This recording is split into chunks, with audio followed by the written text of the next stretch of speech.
भारत में यदि किसी चीज़ में सबसे बड़ा फर्जीवाड़ा है तो वो है राजस्व विभाग में, और ख़ासकर ज़मीन के लेन देन में। लोग ज़मीन बेच देते हैं लेकिन ज़मीन की रजिस्ट्री रोक देते हैं, कहते हैं कुछ समय बाद करवाएंगे, और उसके बाद वही ज़मीन को 2 लोग 3 लोगों के साथ बेच देते हैं।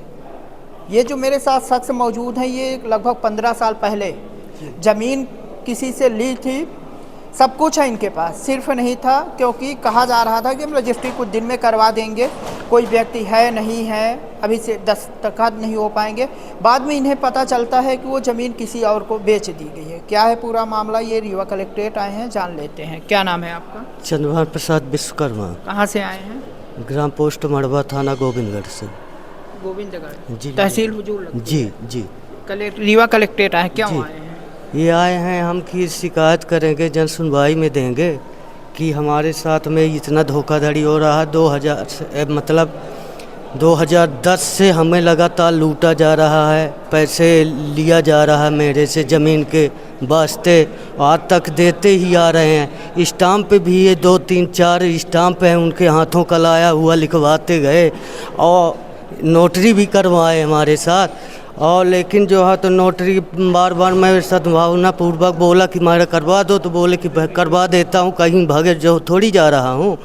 और अब आज के डेट में अब वो जो है तो किसी दूसरे के नाम से, अग्रवाल के नाम से, राजेश अग्रवाल को बेच दिए हैं, रजिस्ट्री करवा दिया है। अब मेरे को परेशान किया जाता है, हड़काया जाता है कि घर से निकलवा दूंगा, भगा दूंगा, ऐसा किया जा रहा है। हमारे पास दूसरी ज़मीन नहीं है, घर बनवाया था, परेशान है साहब, मैं क्या करूंगा। अब हमारे कुछ रास्ता नहीं निकालने को कहता है। राजेश अग्रवाल, राजेश अग्रवाल, रावेंद्र, नारेंद्र, देवभान नाई। अच्छा जी, ये सब मिल के मेरे को हड़काते हैं, बोलते हैं कि हम निकलवा दूंगा, भगा दूंगा घर से।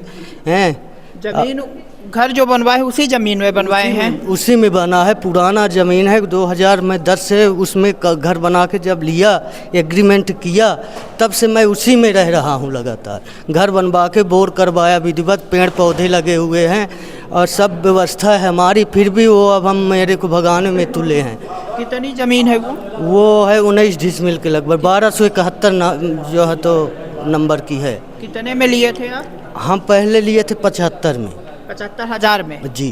और अभी तक उसका पैसा भी दे रहे हैं? हाँ, पैसा भी दे रहे हैं लगातार। मैं इतना पैसे उनको दे चुका कि मैं हद से बाहर। कुछ तो हमारे पास 70,000 से ज़्यादा दे चुके। मैं 2 लाख रुपए मैं उनको जो है तो नाई को दे चुका हूँ। अब इधर जो लग रहे हैं वो अलग से माँ के कोर्ट का 75,000 की या 2 लाख उनको दे चुके साहब। थोड़ा थोड़ा करके कभी कुछ होता था, वो आ जाते कि हमारा घर गिर रहा है, कपड़े के लिए पैसे दो, कभी कुछ के लिए पैसे दो। मैं मजबूर था इसलिए दे रहा था।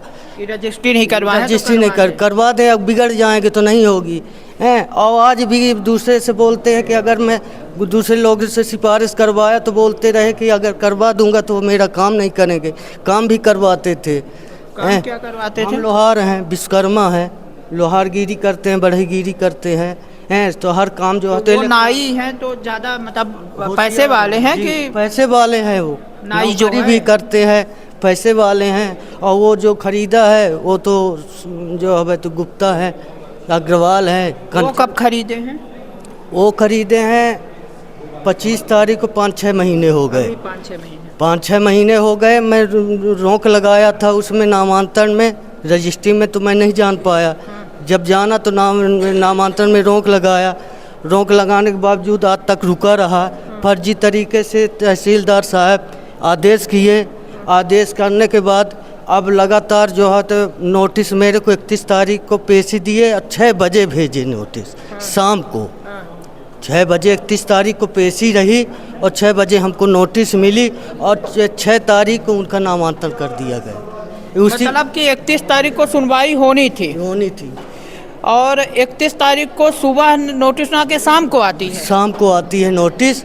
और 31 कौन तहसीलदार है? तहसीलदार हुजूर के हैं, मेरे को कुछ शिव शंकर क्या नाम? हाँ, गोविंदगढ़ व्रत के। अच्छा, गोविंदगढ़ पड़ता है आपका? जी। तहसील तो हुजूर है, गोविंदगढ़ व्रत है। गोविंदगढ़ क्या है? गोविंदगढ़ व्रत। अच्छा, वहीं बैठते हैं गोविंदगढ़ में? हाँ, गोविंदगढ़ में था वो, हमारी तहसील में। अच्छा जी। तो यहाँ कब से आ रहे हैं? हम यहाँ से 2 साल से परेशान हैं साहब। 2 साल से मैं लगातार केस अदालत एसडीएम के यहाँ चला, तहसीलदार के यहाँ से आदेश है, फिर भी मेरा जो है नामांतरण उसके नाम कर दिया गया, जबकि आदेश मेरा घर बनाने का आदेश हमारे पास है, एसडीएम साहब का आदेश है हमारे पास है दिए। आज भी एसडीएम के यहाँ चल रहा है केस, भी मैं जो है कोर्ट में दायर किया हूँ, कोर्ट में भी चल रहा है, फिर भी रोक लगाने के बावजूद कोई सुनवाई नहीं हो रही है और लगातार उसी का पैसे के बल पे काम किया जा रहा है। यहाँ क्या बोलते हैं? यहाँ बोलते हैं कि जो कुछ होगा तो अब वहाँ से होगा, कोर्ट से होगा, बाकी कुछ नहीं होगा। कोर्ट से जो होगा कोर्ट से होगा। कोर्ट में लगा है लेकिन उसका कोई मान्य नहीं कर रहा। सोचिए कि किस प्रकार की कार्यप्रणाली है, कैसा काम किया जा रहा है। एक गरीब व्यक्ति पाई जोड़ करके ज़मीन खरीदता है, लेकिन ज़मीन पाने के लिए भी पाई जोड़ करके उस ज़मीन को पाने के लिए फिर लड़ाई लड़ता है। मतलब क्या ही कहा जाए, घर बन जाता है, सब कुछ बन जाता है, उसके बावजूद जो है तो ज़मीन दूसरे के नाम कर दी जाती है, जबकि ज़मीन इनकी होती है। रजिस्ट्री नहीं करवाया जाता, स्टे लगाया जाता है। और सबसे बड़ा सवाल जो है, सवाल ये है कि जिस दिन सुनवाई होती है उस दिन जो नोटिस है वो शाम को आती है। बताइए मतलब कितना भ्रष्टाचार है। और फिर नामांतरण कर दिया जाता है तहसीलदार द्वारा, जबकि बाकायदा उस पर एसडीएम का स्टे लगा हुआ है। जी है जी ना? जी। एसडीएम मतलब बड़े अधिकारी का स्टे है और तहसीलदार खुद को तुर्रम खान समझ के और उसको नामांतरण कर देते हैं। अब देखना दिलचस्प होगा कि केस अब इनका कोर्ट पहुंच चुका है और कोर्ट में क्या कुछ होता है, किसकी तरफ आदेश आता है, वो जांच के बाद ही संभव हो पाएगा। वीडियो जर्नलिस्ट सोनाली के साथ नीरज तिवारी की रिपोर्ट।